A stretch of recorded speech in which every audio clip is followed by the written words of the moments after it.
The goo, I just need I need to return, which is a whole other problem. But it shouldn't. I shouldn't have to I don't have any data to transmit, so that saves me a different problem. So if we use the Munar, actually the seismic, I think we'll revise the Seismolander since we know this is a working rig. This ship works quite nicely, although we're going to do a few tweaks. We're going to pull this part off, remove that engine, and we're going to put all the new modern LVT-30s on because those should give us a lot more inter thrust for purposes of testing. Oh, I don't have the actual Munar. Oh, no, there we are. Munar landing struts. We're going to put Munar landing struts on this rig here with the intent of actually landing it in a stable manner, hopefully even somewhere new and useful. Like we're going to try practicing a targeted landing and see what happens. So this is assuming we keep this lower. Actually, you know what? Maybe we will just ditch it all. And then what we're going to do is we're going to snag another 8 of these for that step. That'll be more than enough to transmit the data back to Kerbin. And then, oh, right, that brings around one. And then we'll put, no, with the alternator it shouldn't be so bad. And then we're going to replace those with a new toy. I think I got them. Science. The DS Mark I, a slightly more efficient 2. I only want 2. And then I also determined buttons to rotate things. Come on. There we are. There's the vertical orientation. Of course, that doesn't like that too much. So let's just put 2 flat. Come on.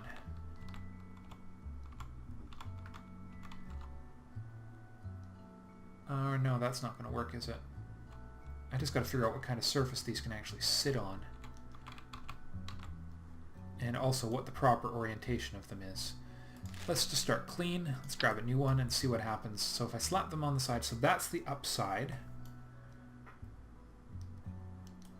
So if I put 2 of those on here on the RCS stage, just squeeze them in there.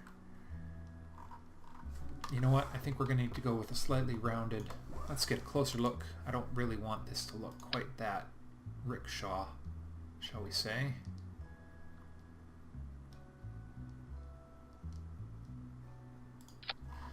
So those antennae have twice the gain for basically the power that they require. Actually, that might work. Laying nice and flat like that. Well, let's find out. So we need to use number 1 to toggle antenna. Number 2, custom 2. Okay. Grab those. Custom 2. Log seismic data. 3, 4, 5, 6, 7. No, that's it. Okay. Now, if we're going to be landing this thing, there is actually other data I can get off the surface of the moon, and I can't remember. Wait, I can't remember. Seismolander Mark II. Let's find out. I can't remember if I actually managed to get any scientific data off the surface of the moon yet, or if this is actually my first successful attempt at clicking the wrong button and entering the Munar, the VAB instead of the research labs. Okay. Yeah, that previous episode I'm just going to include for basically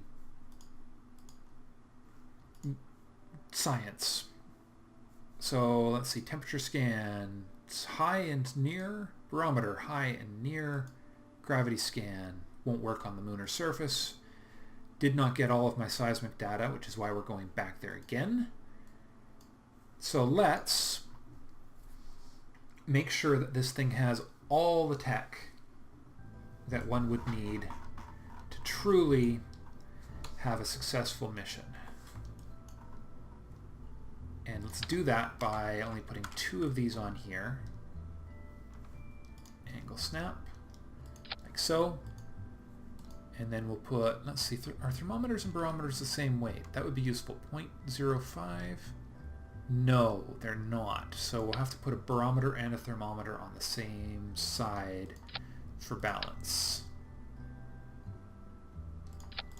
There we are. So that's our new... Oh yes, and for the absence of hilarity, we are going to... That should work a little differently.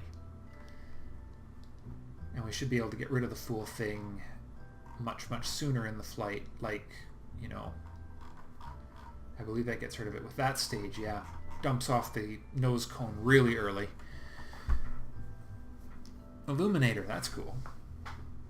I wonder how useful that would be. Nope, you know what? We're going to do without that. We're just going to try and land on the light side of the moon this time. Twice as much electricity. Bad. Yeah. Okay, so now we just need to set some action groups here because we may be pushed for time. So antenna, the important data, because we need to finish that, the seismic data. Log pressure. And log temperature on 4. Okay. The Seismolander Mark II. This time, oh, and custom 5.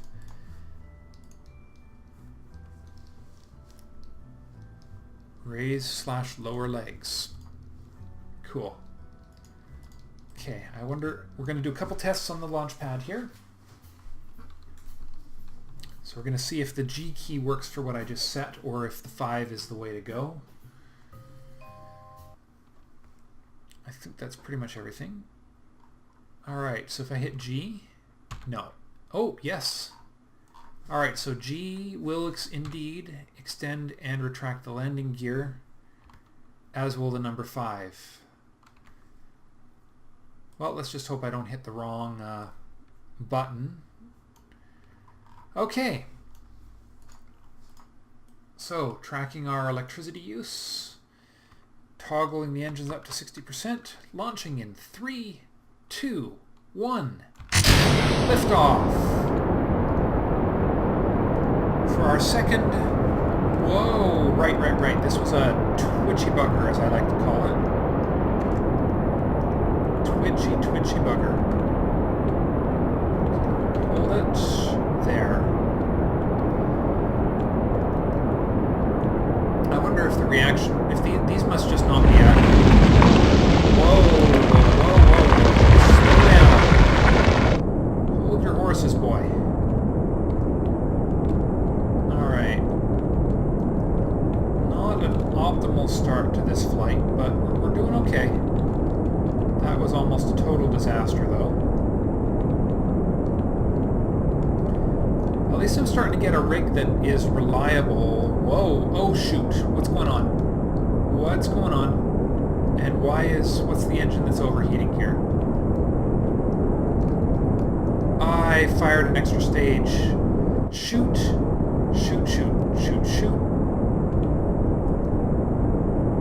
These must have got... Oh no, the stages got combined. No wonder these things are... Alright. This has gone bad enough now. Oh, that worked perfectly. Ah, hilarious. Alright. Let's RCS on. Tip it.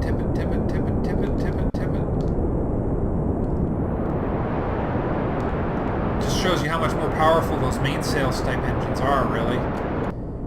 Alright, let's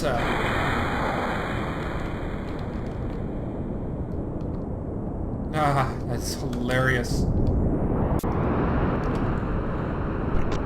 There we are. Just for the entertainment sake of detaching this thing.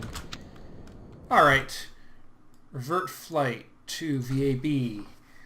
So when I briefly detached those engines to create the new stage. Wow, sometimes this game is so silly. I don't get it sometimes. I really don't. Like, alright, is that that's a mainsail as well. And then these are the 5 mid-stage. Yes, that's more like it. Oh, except for the absence of, let's see, that, and then, alright, so that one kicks off that. We should be out of the lower atmosphere by the time that happens, so we should be able to kick that little hat, kick its hat off too, and hopefully it won't destroy anything in the process. Okay, Mark III, because the Mark II was an utter disaster. Dude, you connected the red wire to the green wire. You don't connect the red wires to the green wires. It's just not done. Bad things happen when you do that. Alright. This time we'll get the ship into orbit, like usual. Launching in 3, 2, 1.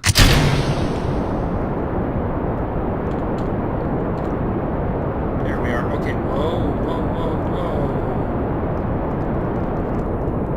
Back to 50%. Hold her steady. Okay. So the beauty is none of these should be biome-based, which is good, because biome science is sometimes a bit of a pain. I mean, as it is, we're going to have to do that on the Moon and Minmus now. With, so it's going to be a lot of science from multiple crew missions to the Moon, which, hey, would make a rover in the right piece of neighborhood would work really, really well once we have more better battery packs like solar panels and stuff. As long as we're accelerating, all is well with the world. It's sometimes really hard to believe that this piddly little thing, this little top piece, is all it takes to get to the Moon. I mean, this isn't a return vehicle, but it's still pretty impressive when you think about it.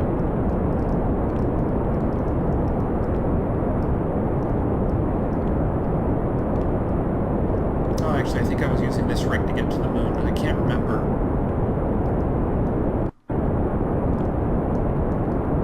Alright, we're going to give it just a little tilt.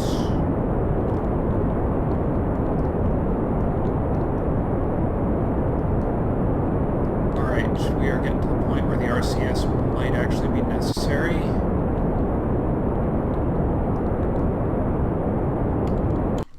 Let's see, how high are we going? Not nearly high enough.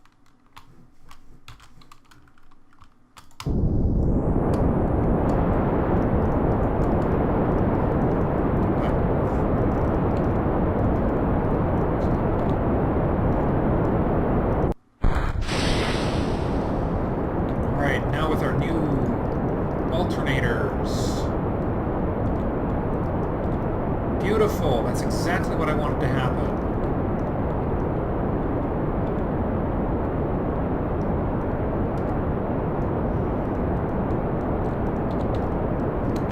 How are we doing? We are almost to an orbital apoapsis here. In fact, that is a low Kerbal orbit. Let's kill the engines, work our way over to 60 degrees here or something, and lock.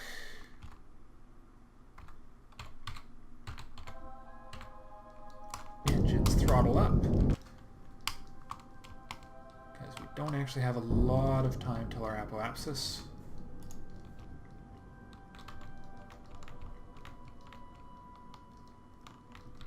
Alright, you can control the fine mechanics from here. Alright, here we go. Oh, and there's my wife. She is home from work.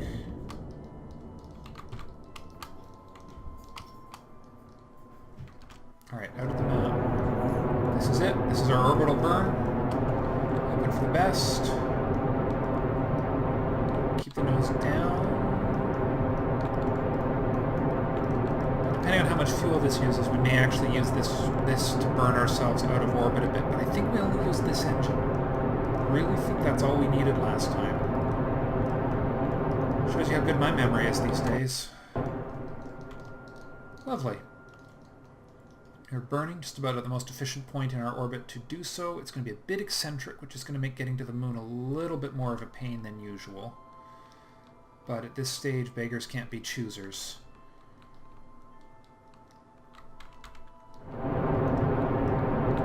These new engines are really good. I think they're doing a nice job. As long as if they don't overheat, I may as well give it more power. Looks like they don't.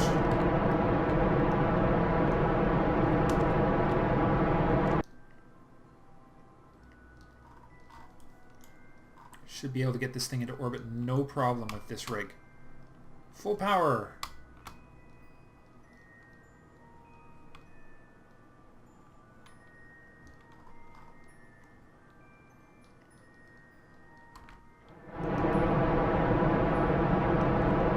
And you see we still have 100% of our electric charge, which we didn't have at the last time we did this attempt.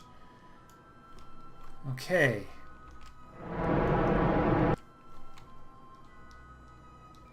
Here we go. Getting ready to kill the engines and ditch the...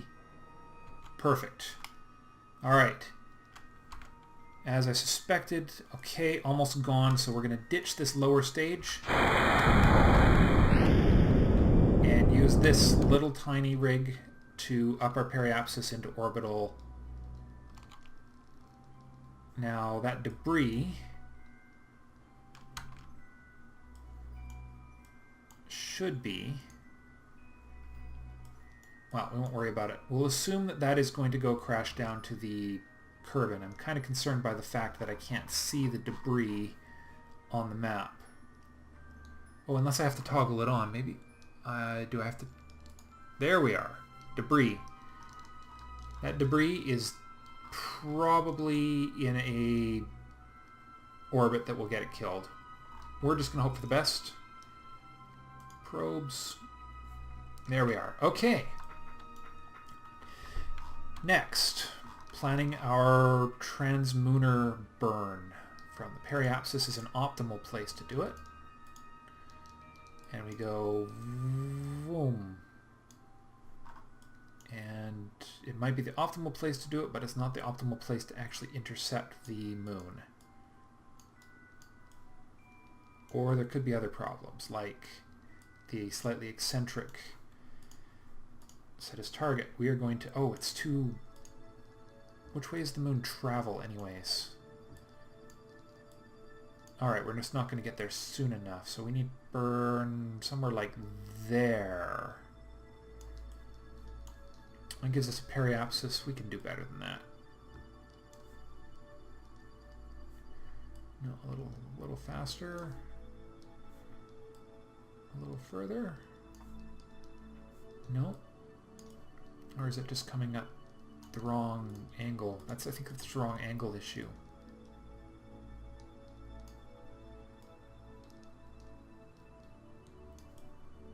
Is that the wrong one too?